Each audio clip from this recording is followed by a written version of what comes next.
now that we're setting the table a bit, we have some other very deep researchers here and want to present them all, and just want to give you all a framework for this panel. We also have George Kizer, who's the godfather of microwave, who does a lot of work for us on how to establish how do you measure now to comply with the current standards. We have Dr. Sarah Seguin, who will be talking a little bit later, also online. How does she train spectrum managers to do this? But before we get to them, we want to launch the discussion from Dr. Devra Davis, who, if you haven't heard of Dr. Davis, you will now. She's spent a lifetime in the professional world in spectrum management from the sense of human RF exposure, at least that's the way it looks to me. She's got a PhD and MPH. She's the founder and president of the Environmental Health Trust, a scientific think tank that carries out research on environmental health risks, develops educational resources, and works directly with policymakers internationally. Full disclosure, I'm on their board and general counsel and VP legal for them, as well as my work with NSMA and other groups. She's a founding director, Center for Environmental Oncology, University of Pittsburgh Cancer Institute, and professor of epidemiology at the Graduate School of Public Health. She's been a fellow of both American College of Toxicology and Epidemiology. She was the founding director of the Board on Environmental Studies and Toxicology of the U.S. National Research Council and founding director, Center for Environmental Oncology, University of Pittsburgh Cancer Institute. Dr. Davis has served under President Clinton as an appointee to the Chemical Safety and Hazard Investigation Board, and also was a member of the Board of Scientific Counselors of the National Toxicology Program. As a scientist serving on the Intergovernmental Panel on Climate Change, the team was awarded the Nobel Peace Prize in 2007 with the Honorable Al Gore. Dr. Davis has authored more than 200 publications in books and journals on environmental health. Her latest book is the new expanded edition of Disconnect, with a foreword by Microsoft Canada, former Microsoft Canada Frank Clegg, and it's a scientist's solution for safer technology. Welcome, Dr. Davis.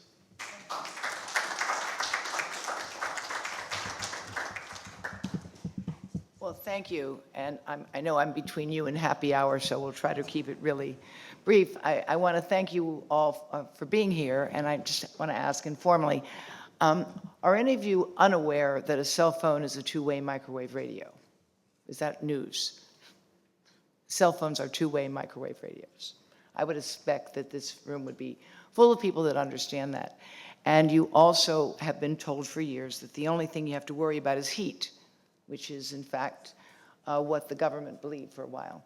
Well, as you heard today from George, for some time it's been known that there are other effects than heat. And in fact, those effects occur at the cellular level. They were identified by the National Toxicology Program in the study that George talked about. That result was first released to the public in 2017, subject to an unprecedented peer review, never before conducted in the 40-year history of that program. The results were, in fact, positive. That is to say, using the gold standard for testing animals, those results showed clear evidence that animals exposed to current levels of cell phone radiation, that would have been 3G at the time, develop rare malignancies. The good news is rare, the bad news is malignancy. And that study then became subject to an equally unprecedented campaign of war games. And in my book, Disconnect, I document the war games, quote a memo from Motorola to their PR agency in 1994, where they said they would conduct war games on the science. I'm delighted that Dr. Carlo is here today to tell us about that the results actually substantiated then and have now substantiated again. Clear evidence not only of cancer, but DNA damage. DNA damage has been identified in thousands of studies now, thousands of studies, many from Europe. In fact, I would say, dare say, most from Europe, because the United States has been, shall we say, somewhat hesitant to study this phenomenon. Now, it's your job, and I'm really excited to be here before you because of this. It's your job to make these things safer. I know it can be done. The fellow who wrote the preface to my new book is the former president of Microsoft. He tells me, just get a bunch of engineers in the room and they'll figure it out. We know you can design phones with better software so that things automatically go to sleep, so the accelerometers tell them when to turn off and when to turn on. It can be done. There's actually been several publications on this. I met with the Kona Foundation people, brought me to Nokia, and there I was at Tampere, the place of the birth of the smartphone, as many of you may know, in Finland. And I met with the Nokia people, and they said, sure, we can do this. And a week later, they were bought by somebody else. And so that opportunity at that time didn't actually eventuate. But now you can, because now the evidence is overwhelming that you need to do this. And that's why I'm excited to be here to talk to you about it. And I think that what I want to highlight is how, as what George indicated, was an early indication of a problem. Unfortunately, we may have a slight difference of opinion. I think there's science, whether it's used for regulatory purposes or not, it's not any different. It's science. It follows replication, validation, verification, publicly accessible information. The difference, as you know very well from the boots on your neck and others, is that when it involves a multi-trillion-dollar industry, there's a different level of review that things are subject to. There's a different level of attention. But now it's clear that we have the means of improving this technology. We know this because already there are a few relatively small mom and pop operations, most in the Netherlands, that are producing a baby-safe router. What does that mean? It's a router that goes to sleep and wakes up when you need it. Think about that. It's not that hard. In most homes that have routers, you do not need a router on 24/7 unless you've got a kid that's gaming until 3 in the morning, and that's not a good idea anyhow, for other reasons. I think the evidence that most people do not dispute anymore does have to do with social media and the disabling effect that the technology is having on families and home life, and particularly on young children. There are more than 10,000 apps for infants and toddlers. Yes, 10,000. And some of these are used to teach children, toddlers, how to go to the bathroom. There is actually an iPotty. An iPotty. You all know how ridiculous that is. But I can tell you that there are toddlers that don't go to the bathroom without their iPad, just like a few men I've heard about. If you ever did a swab of those things for E. coli, you would be shocked. And most phones today are pretty dirty, by the way. You should absolutely disinfect your phone on a regular basis, probably every day. But the fact is, not only is this a vehicle for infection, and it can be, but more importantly, using these devices early in life, particularly in infancy, when children are being given phones before they can talk, walk, or even sit up, these devices are undermining the development of the brain of our children, of our infants and toddlers. And the evidence on this is rather compelling. Something called the DSM, which is used to create diagnostic standard classifications of psychiatric disease, there are now 3 new DSMs having to deal with devices and internet and addiction. There's even something called technoference. It's a psychiatric term. You can probably imagine what it means. I'm going to close so that we'll have an opportunity for real discussions with you, and I'm going to offer and ask for a volunteer. You're going to be my volunteer, Pat. Please. Sure. You can. Thank you. You can share those, and I'll take another volunteer, gentleman, right here. Just hand them out, and people can take as many as they can give away. Sorry. And I want to introduce Theodora Scarrato. Theodora, would you stand up, please? Theodora has worked with me for the past 8 years. And as some of you may remember, she was here last year.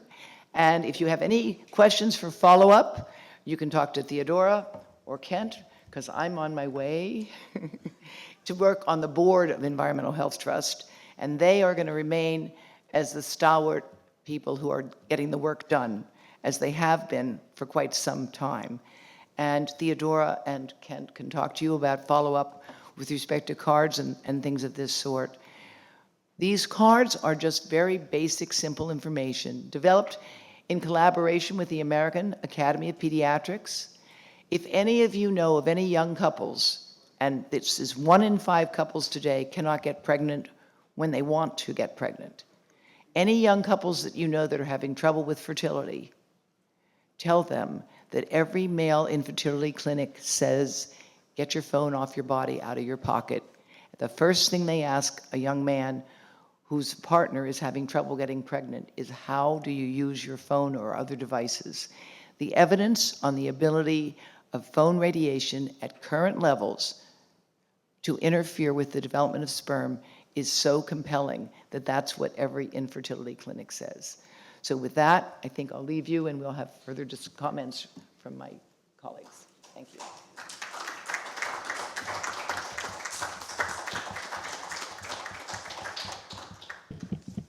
Thank you, Devra. That's awesome to get this research out there. And as part of competing on safety and devices is also understanding where are we at right now? What are the newest standards? George Kizer, we have 2 Georges here today. George Kizer, who's a past president, is if we still have him online, we can pull him up. And I'm looking to the technology desk over there. Yes, indeed, Joe. There you are. I hear you. All right. So if we can get, how are we dealing with it as an industry, typically with fixed wireless, sometimes with base stations, and then and then George Kizer will be able to talk to that right now, and then a little bit later, Dr. Sarah Seguin about how people are trained. And this is, just give everyone a feel for where we're at as an industry. All right, great. Well, today I'd like to talk to you about what has happened in the microwave industry with regard to RF exposure requirements.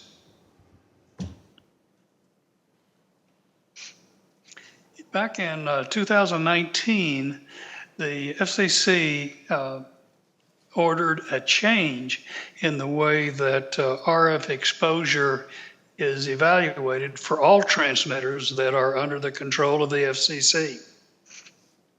They decided that there were no categorically exempt transmitters. All transmitters must be evaluated in some way, or if they are under the control of the FCC. The safety limitation that we're generally interested in is the power level for the general population uncontrolled exposure to folks, which is 1 milliwatt per square centimeter for the frequencies that we deal with.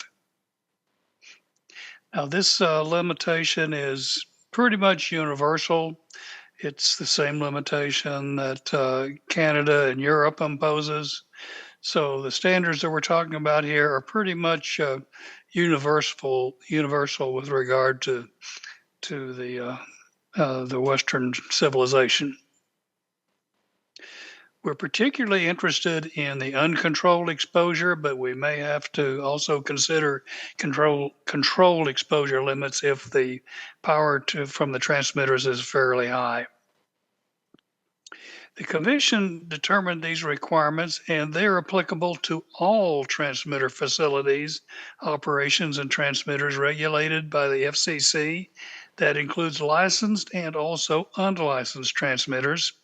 I'll be talking today about transmitters that are used in point-to-point communication. They might be licensed or they might be unlicensed. There are two methods of complying with the FCC's requirements. You can qualify as an exempt transmitter, or you can evaluate the transmitter. The method of exemption is to determine the distance from the transmitter to the closest nearby person and confirm that that transmitter's ERP is less than the value that they have on this slide, 19.2 R squared. You very seldom can meet this requirement. This requirement is very strict. It'd be very unusual if your transmitter was exempt from this by this analysis. The alternative, if you're not exempt, is you have to do an evaluation. Interesting part of that is at the time of the report and order, there was no adequate method of evaluating FCC compliance for the type of transmitters that we deal with in a point-to-point environment. In other words, point-to-point environment, you're using aperture antennas, which are either parabolic or panel antennas, and there was no methodology available to address those. The good news is the Fixed Wireless Communications Coalition took on the task of developing these evaluation procedures. It turned out to be a 3-step process, and they evaluated all the currently licensed Part 101 transmitters. And the bottom line there is all of those transmitters passed the FCC requirements with the exception of one, which was in the Caribbean, and it was very unusual situation where you had 7 transmitters feeding one antenna that was 7 feet above the ground. That's a very unusual situation. But all other transmitters, Part 101 transmitters, passed. However, I will make the point is there was no evaluation of any of the unlicensed transmitters, and frankly, those are the transmitters that pose the largest risk to the general public. However, what were those 3 steps? Well, the first step was just to evaluate bore site power in front of the antenna. Generally speaking, that will clear any requirement because usually the bore site power is below 1 milliwatt per square centimeter. If these are the power levels that would appear at an antenna, which would place the output of the antenna, the power density, at 1 milliwatt per square centimeter or less. Now keep in mind, this is the composite power that arrives at that antenna. The issue is typically not with one transmitter, but when you have several transmitters connected to one antenna, you may exceed these values. But I would like to point out one other thing. Notice that the issue is primarily with small antennas. You very rarely have a problem if the antenna is larger than about 3 feet. But notice that for the small antennas, it doesn't take much power to reach or exceed the 1 milliwatt per square centimeter limitation. If you don't pass the bore site test, you can look at the side lobe energy. If you're able to engineer the antenna so that no one could be in front of the antenna, the closest they could be is at the side of the antenna, then the worst case power in front of the antenna is 10 dB down from bore site. So you can take advantage of that, and almost always that clears the power density case. In the rare case where neither of those conditions pass, you can actually do a detailed evaluation. That requires considerably more information, but the Fixed Wireless Communication Coalition procedures provide you the information that you need to do the detailed evaluation. But it does require you to know quite a bit more about the transmitter and the transmitter site. In addition to doing an evaluation, you may be required to publish informative signage. That signage can be one of 4 categories.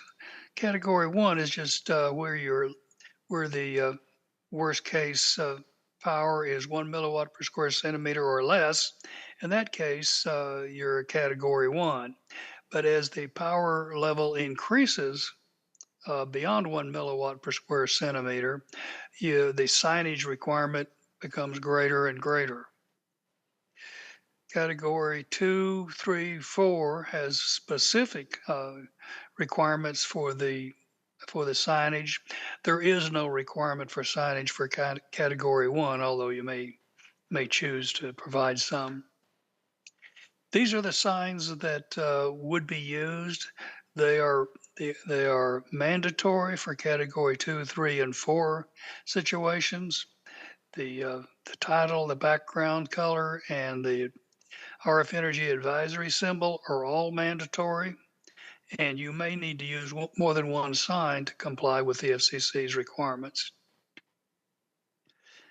As long as you have the site coordinates and other details of your transmitter, you can do an RF exposure evaluation without extensive research. However, you need to keep in mind that you may have to provide signage at that location. Don't forget your unlicensed transmitters. Because they use smaller antennas than our typical licensed link, they will have typically higher RF energy power density, and therefore they represent a bigger risk to the general public. So be careful and be sure to do your evaluation of your unlicensed transmitters. Any questions? Is everybody asleep, Joe? No, we're all listening. People are taking pictures of your slides, and your slides will also be posted. The slides will be available. Yeah, I mean, yeah. you can download those later. You don't need to take extensive notes. We have one. We have at least one question. Go ahead. Yeah. You have a microphone right there. Are these microphones on? Yes. Hi, this is Devra Davis. Thank you for your slides. They're quite lovely. I like the expressions of some of your characters on them. But my question has to do with the new, as you know, fixed action points. The FAPs are being promoted as a solution to the problem you have at home if you have a weak signal. And so you get these small antennas that are being sold to consumers, and I do not believe that they're being labeled. What labeling do they need in light of your presentation? Joe, Could you relay the question? Sure. The echo was pretty bad for me. Sure. The question is, there's commercial devices or consumer level devices. They're FAPs. They're basically booster stations that people can put in their homes to boost their signal. And she's wondering, do you have any knowledge about the ability to put signage around those, or are those even being measured about the level of exposure that people are being exposed to from those booster devices? Okay. Well, these I'm not familiar with the methodology of evaluating the exposure level for these booster devices, but these rules are in part 1 of the FCC rules, and therefore they apply to all transmitters. So if your transmitters exceed the 1 milliwatt per square centimeter exposure, you're obligated by the FCC to provide signage to protect the public. But I can't tell you how to evaluate those Wi-Fi boosters. I'm not familiar with that methodology. Yeah. So to me, what I'm hearing is there's a demand for research on so people could have a kit or a service that's like your lawn service that would come by and measure. And if these devices are causing exceedances, then literally people would have to post, in their neighborhood or their home. And presumably people wouldn't, in the events there are exceedances, that might cause that device or that market for that device to diminish. Well, it might, but this is a statutory requirement, Joe. I mean, I've applied it to the point-to-point microwave, but it applies to all FCC transmitters. Yeah, that's a great point. And I think it's a statutory requirement.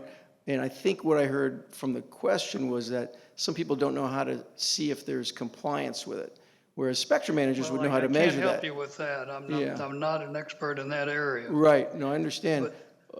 What I'm hearing is I think there's a gap in a service that's available trained spectrum managers could help with. They could help measure that. That is true, and keep in mind, there's more than just a signage requirement. There's a control of the area. If you exceed the 1 milliwatt per square centimeter density, and the FCC considers that to be whatever the highest density of transmission from that transmitter element to be, if it exceeds that, then you're obligated not only to provide signage, but you're also obligated to control the area. Yeah. So that, so that the general public can't just wander in front of that transmitter. Yeah, if somebody puts a bunch of those in a restaurant or a hotel, which we're standing in, then the signage that you put up would need to be posted. And, I think there's a big gap there because there's been a lot of measurements that have been occurring, and I've been involved in some where there's serious exceedances on like sun decks on rooftops of a 2701 Connecticut Avenue. It's these unlicensed devices that constitute the greatest risk for the general public. Yeah, and you said because of the smaller antennas as well, Yeah, often they're have smaller less. antennas, Yeah, and they still put out a fair amount of power. So if you think of it in terms of milliwatts per square centimeter, the smaller antennas are the higher risk. yeah. So that's a great point, and that's something I think as we continue down the panel, that's something to sort of put a pin in. That could be a whole panel on of its own. How are these smaller proliferating devices? How are they? What type of harmful interference are they causing? And is there proper signage and proper dosimetry and proper spectrum analyzers out there to measure them? So, and should they be there? Whether they're interfering into humans or into 6 gigahertz. So. Right. I mean, yeah. these rules apply across the board. Yeah, that's a great point. Okay, well, thank you. Are there any other questions for George? Otherwise, we'll move on to Dr. Kent Chamberlin, incoming president of the Environmental Health Trust. And I need to read a little bit about him because, boy. So he's the incoming president. He's chairman emeritus of Department of Electrical and Computer Engineering at University of New Hampshire. He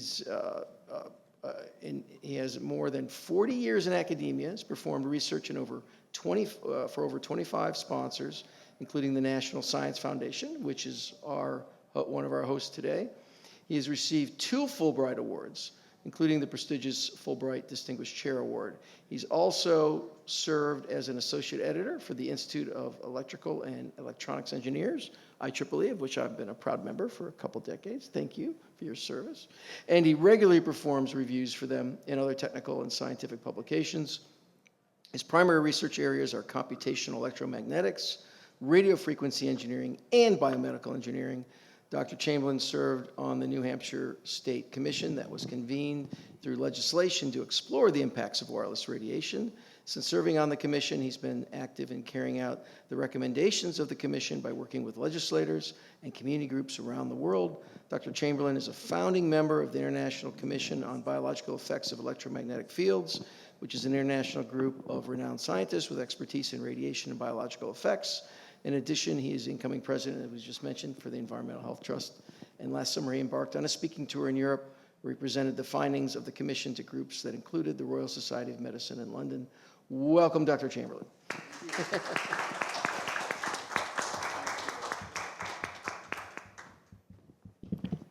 Thank you, and thank you all for sticking around. So some people retire, they collect coins, well, in my case, or stamps or something like that. In my case, I collect logos. So as you can see, I started off at the University of New Hampshire, as Joe said, at the chair of the Department of Electrical and Computer Engineering. And then I was asked to serve on a commission because of my background. That's what I'm going to talk about briefly today, is what that commission was and what we found out. And so that's the state of New Hampshire insignia there. And then, having found out what I found out on the commission, I became active in letting people know and providing education about the harms of wireless radiation. And that led me to ICBE EMF, that's a mouthful, International Commission on the Biological Effects of Electromagnetic Fields. And then, so I was a founding member of that group, and then the Environmental Health Trust, as Joe just pointed out. So that's my background, and what I'm going to tell you about, as I mentioned briefly, the commission, what we found out, and how we found it out. First, I have to make a conflict of interest statement, and that is, and the reason that's important is that it seems like what people will advocate and what they will claim to be true depends upon where they come from. If they're coming from industry, they'll claim one thing, and if they're from an independent science, they'll claim something else. I'm not getting paid to do this. Did somebody say sucker? So I'm not getting paid to do this, but I'm doing it because of a sense, an obligation. I feel like people need to hear about what we found out on the commission. You're probably not going to hear it, or most people probably won't hear it from many sources, because news media outlets won't talk about this issue of wireless radiation harm, because who are some of their major advertisers? And in some cases, who owns those outlets? So I figure it's my responsibility. That's why I'm here. So the New Hampshire Commission, why was it formed? Well, the legislators, and sometimes these legislators have to deal with over 1,000 pieces of legislation in a legislative cycle. Sometimes it's over 2,000.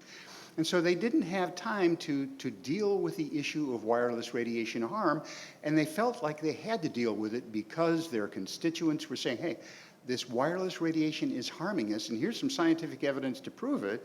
Yet they were hearing, these same legislators were hearing from industry that no, it's absolutely harmless, and you need to have more wireless facilities in your state to be competitive.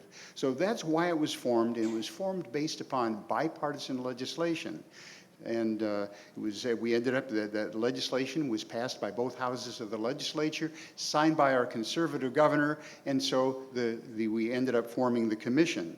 So we ended up with an impartial commission. None of us were paid to serve on it. And we had experts that had the expertise to make the decisions and answer the questions that were being asked of us. And so we had people, as you can see on the slide, we had a couple of medical doctors on our commission, people with physics, toxicology, epidemiology, you name it. We had the right, or I should better mention electromagnetics. That's why I was there.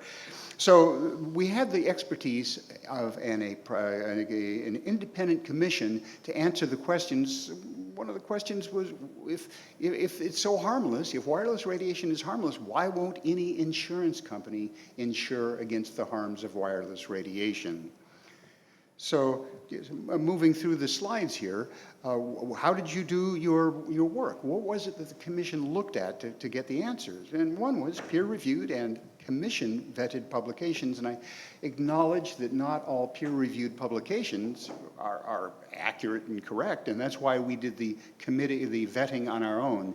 And I did some of that myself. I was very much involved in the vetting process for the publications that we used to come up with our conclusions, and I worked with our librarian. We have a college librarian who specializes in scientific publications, PhD in library sciences, and she helped us work with us to make sure that whatever we used to draw our conclusions was valid.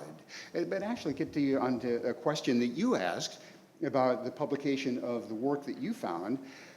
It might have helped, but you find it, even though it doesn't take long to figure out that there is harm from wireless radiation based upon a study of peer-reviewed science, it's still being denied to the point where it's hard to understand or even believe that it is harmful. And I should also mention, this is really important, it's an important thing for me, is when I joined the commission, I didn't think that wireless radiation was harmful. I would tell people, and I would be asked on a regular basis, is it harmful? And I would say, well, you don't want to hold the phone right up to your head 24/7, but besides that, it shouldn't be a problem. That understanding did a quick turnaround when I joined the commission. We also invited people from regulatory agencies like the FCC, EPA, FDA. So you would think that as a formal state commission, formed through legislation, you'd think that we would have some clout when we invited our federal regulators to come talk to us. In the final analysis, none of them came to meet with us, nor did they answer our questions. They just didn't come. Now, we later on figured out what was going on, and for anybody that's read about captured agencies, well, you'll know why they didn't come. So they didn't meet with us, and you might also say, well, why are you putting that down under the label of information sources evaluated by the commission if nobody showed up from those commissions? Well, the answer is the fact that nobody showed up told us a lot. We also brought in outside experts to talk with us. And so these were people who were nationally and internationally recognized as having backgrounds relating to the harms caused by wireless radiation. So we wanted to talk with them. And of those 9 experts, all of them documented the harms of wireless radiation except one, and that was the one person who was brought in by the telecommunications industry, and it was the only person that was paid to present to us. So that's pretty telling also, and that's why I felt that I needed a conflict of interest statement at the beginning. You know, you got to know who you're speaking to figure out what their biases are. So we identified hundreds of top-tier journal articles from top-tier publications that showed that there is harm from wireless radiation. So the reason I'm saying this as its first bullet point is that you'll hear from industry. I've heard it many times now when they're presenting to citizens that the only publications that show harm from wireless radiation are those that are cherry-picked from fringe journals. Well, these were top-tier journals that we found, so that kind of quashed the first part, or the second part, that it's fringe journals. Also, we found that the vast majority of publications show harm, and in particular, over 90%, 91% of the publications regarding the formation of oxidative stress as a result of exposure to electromagnetic fields, 91%, that's the vast majority. So when we heard, or when the claim is made that the only publications that show harm are those that are cherry-picked from fringe journals, it's absolutely untrue. But we did come up with that, and that as a conclusion that there is harm caused by wireless radiation. Oxidative stress, I'll just throw it out quickly. I think a lot of you know that oxidative stress leads to chronic inflammation that can lead to a host of diseases that are highlighted on the slide there.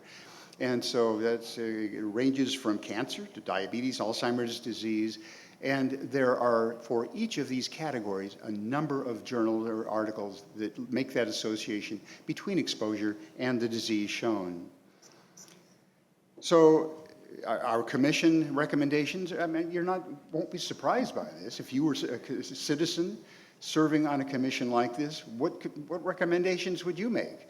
Well, you know, the federal agencies should protect people, you know, should come up with revised guidelines that are more realistic. I think you all know how the standards, the existing guidelines, that's the 10 watts per meter squared, how those guidelines were set, you know, back in the 1980s on 8 rats and 5 monkeys, and studies lasting under an hour. And those are the guidelines that are used for us 24/7, 365. So that's not right. The federal government should do something about that. Congress should require the FCC to do independent studies, and that comes along with what you were recommending. Yeah, now let's redo this and actually take a look and provide more exposure to the studies that have been done so that they're no longer sequestered away. And finally, we should do something with the Environmental Protection Agency, because one thing we also found out is that wireless radiation exposure is harmful to wildlife, including vegetation and trees. It'll kill a tree if it's near a tower. Here we go, come on. There we go, finally. So I'm going to, I know that we don't have much time, so I'll kind of go quickly. Thank you. I'm getting a nod there from Joe. That since serving on the commission, I came up with, I was involved in, I was a co-author on a number of publications, and one is from ICBE that documents what's wrong with current FCC standards. I also was involved in a paper headed by Paul Iru that shows that you can do a lot to lower your exposure. You know, when engineers like me were told to design these devices, we weren't told to minimize radiation. We were told to have, you know, fast data rates and all that, low battery consumption and all that. But there is so much we can do, as Dr. Davis mentioned, to lower exposure. We can do it. And finally, applying the precautionary principle was another one. You were a co-author on that paper. And so on that case, you know, what is it that we should be paying attention to? We should be competing on safety. And so the most compelling reason I can say for compelling on safety is given by this picture. This is Disconnect by Dr. Davis, and it documents the reasons we need to be paying attention to this. And it's for our kids. Kids are the most vulnerable. I mean, I started using a smartphone when I was, well, certainly not young. But look what's happening to kids. They're being exposed starting off at the age shown right here and younger. So that concludes my presentation, and I thank you for your attention, and I just urge us all to start competing on safety. Thank you.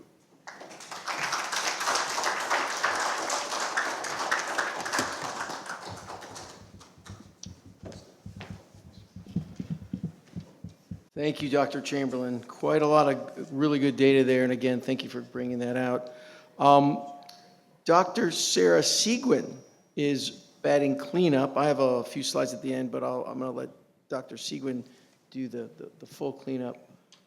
She is a senior project engineer with the Aerospace Corporation. She's formerly executive vice president of operations and still remains co-owner of Third Iron, a software development company focused on academic research information systems.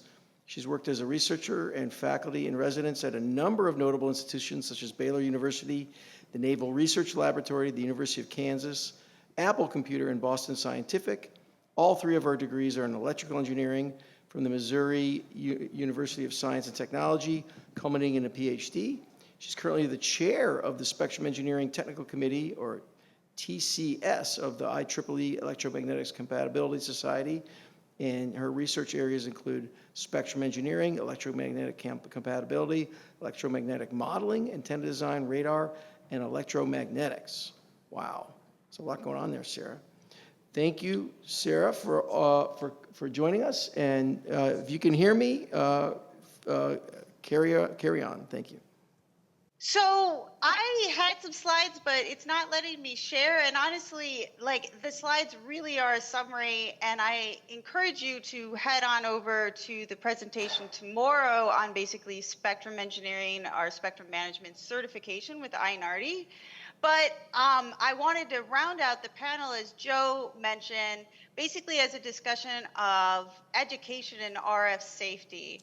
And in general, as he noted, I've been around academia as a professor. I've been in the education game for a little while. And I think that it's important to note that RF safety is a frontier of spectrum, and to have a really good spectrum management engineering background, you need background in RF safety. And for the INARDI certification, which will be talked about a lot more tomorrow, there are some questions on RF safety. And of course, we've kind of heard more feedback that we should probably include more. So we're going to work with the folks who are on the committee for IEEE C95.1, the standard. But I wanted to note that at the university level, like, if you're going to have engineers to solve these problems, you also have to have training at the university level. And generally at the university level, what is being done for spectrum engineering? Well, there's two main spectrum centers that have some education going there. There's a DoD spectrum center, funded center at Baylor, called, oh, thank you, that's fabulous. Then people can look at nice pictures. Called Smart Hub, and they are doing some education on spectrum engineering topics and policy. And then, of course, there's Spectrum X, which is the NSF funded, and they are doing education as well on spectrum engineering topics. However, a note that there really is no specific call out to RF safety. If you want to go in and get an engineer educated more in RF safety, and of course a lot of folks in the audience and on the panel will have things to say about that, is usually you go more on the EMI, EMC side of, and basically I wanted to end this, and I know it's really late there over on the East Coast. I wanted to end this as a call to action that if you all do have input that for our spectrum management certification and questions, because we have some in there on RF safety, but not nearly as many, and we're going to work to get more. But if you have input there, but I also think that, like, it's probably important to start at where the engineers are being educated, and to note that RF safety and the knowledge associated with that for good product design, as had been talked about earlier, and just talking about the electromagnetics, that all has to start at the university level and has to be shown a good importance there. So I'll hand it back to Joe. Great, that's a great point, and maybe we get a Center for Electromagnetic Safety, and as well as in our spectrum certification processes, that wouldn't hurt at all to get a university or two or three. I have a couple slides. I guess I'll put them up if we can get them going. And while that's happening, just high level, wanted to make a few points and then maybe open it up to a couple questions for the panel. One is there's been a lot of new developments in spectrum safety in the forcing function area, I guess is what I call it. And this is kind of what I'm going to focus on here today, some of the new developments. First, one forcing function is that 5G phones in the last 6 or so months were successfully tested to connect with satellite mega constellations. So in terms of a lot more spectrum being utilized, that in terms of in close connection to human beings and flora and fauna, and the need for signage and everything else is going to extrapolate, just given the physics of that. Two, mobile network base station proliferation is not slowing down just because a competing new technology, satellite mega constellations, is on the rise. Three, automotive RF and electromagnetic proliferation. I'll show you a picture in a moment, but the automobile, when you sit in the automobile and you look at it from a spectrum management standpoint, it's an amazing thing from one sense. On another sense, in terms of compliance, you might not be able to sit in an automobile. You might have to put signs on the automobile. IEEE published an article on U.S. government reports showing concussion level injury from compliant wireless devices. This was December of 2023, and I'll show you that in a second. The FCC released specific absorption rate studies very recently, thanks to Theodore Scarrato right here, showing that there had been studies years ago that if a phone was held 2 millimeters from the body, it was exceeding the limits.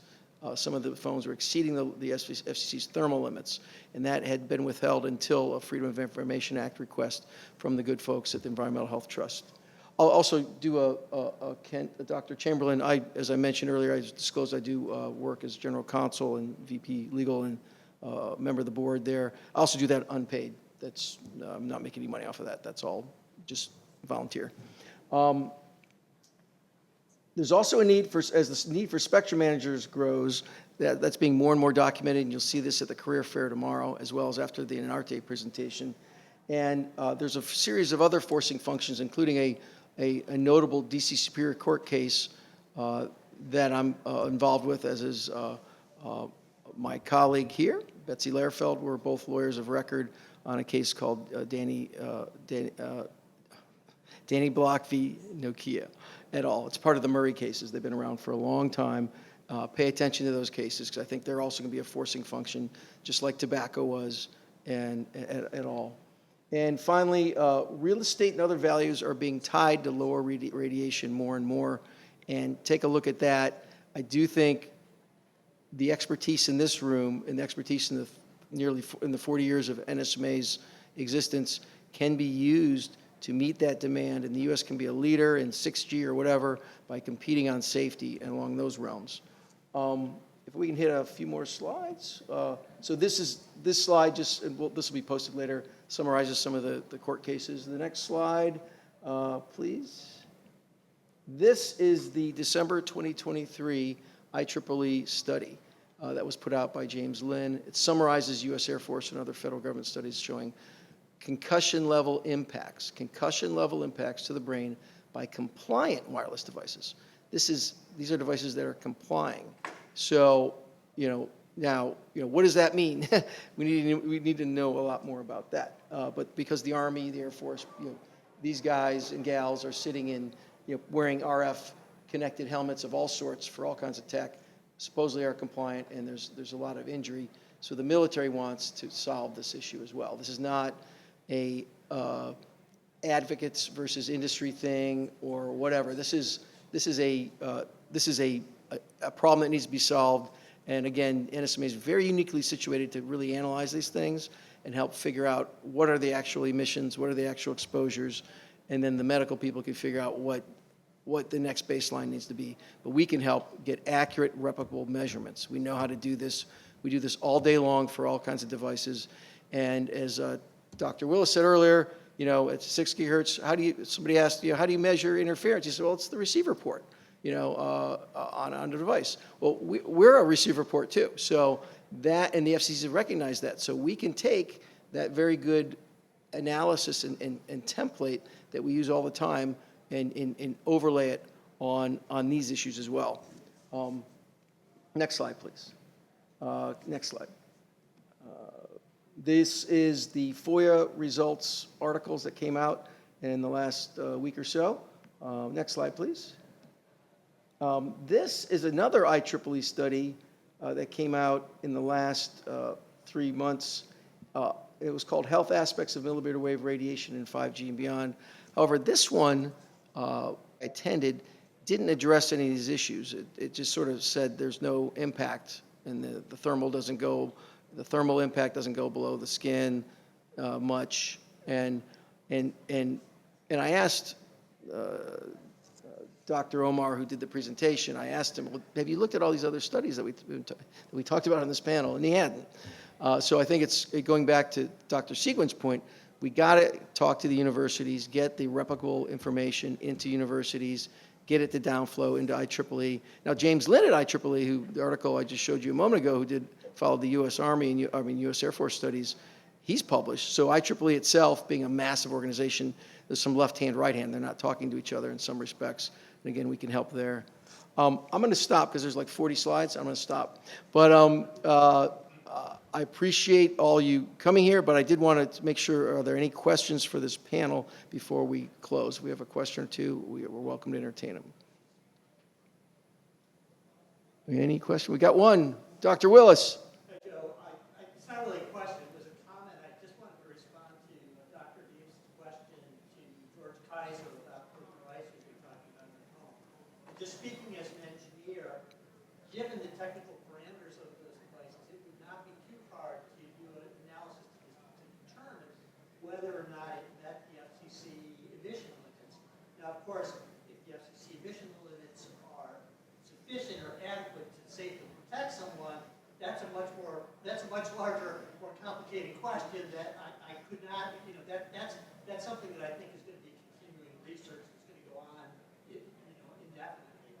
But if it meets the FCC limits, it would not be too hard of a question to answer. And I also would point out that the FCC rules that apply these limits to all devices is fairly recent. So prior to this, there are many devices that were not looked at that when they went through FCC certification. I don't know if these new devices that are going through FCC certification at this point would also need to be looked at from the RF safety perspective or not. But I think it's likely they would be. But again, that would be the question for the FCC as to how they're doing their certification of devices. So I just wanted to add a few comments to your question. And could we go two or three more slides down to the car? There you go. So that's what's going on in terms of your RF exposure, and that's without the IEEE hotspot that's coming on board when your car is going to become a hotspot on top of that. So, and then if you bring your phone into the car, and you have other people using their phone in the car, so yeah.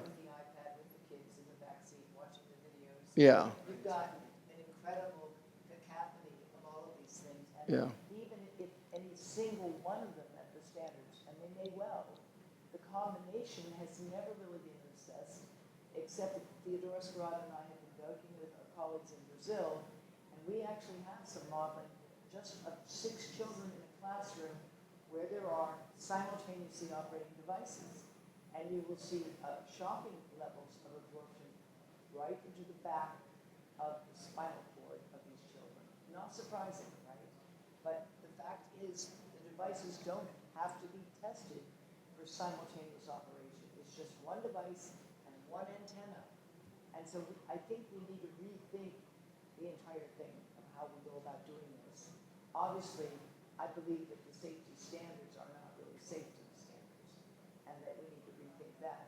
But we need to do it, and I've learned a lot from Frank Flett, who he did work as an engineer for 30-some years and come up to the top of the company.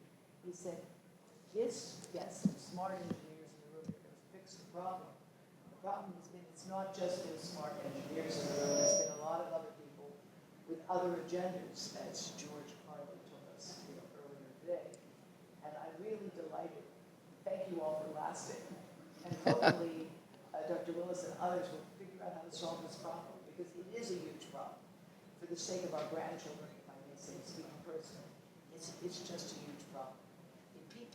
American people have a right to assume that these products are safe. And you all know that often they're operated in ways that are not safe. And should not be my job or Theodora's job to tell everybody that there's a problem. That's really, the government's been asleep at the switch for reasons that George has written about, and so have I in my new book. And I really would love to work with any of you on how to promote this further.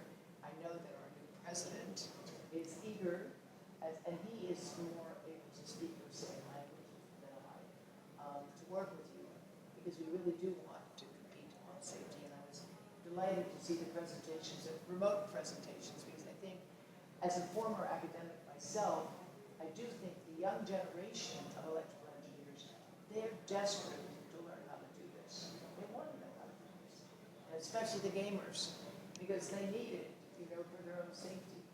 And, they may make great drill surgeons, by the way, because they know how to do all the surgery with all of the robotics, which is the way of the future.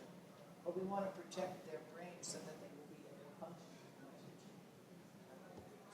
the future. Great. Any other questions? Well, on that note, thank you for the first day of the 39th Annual NSMA Spectrum Conference. We'll be here bright and early tomorrow morning with eggs and bacon and coffee and fruit. So come on board if you can make it. Thank you.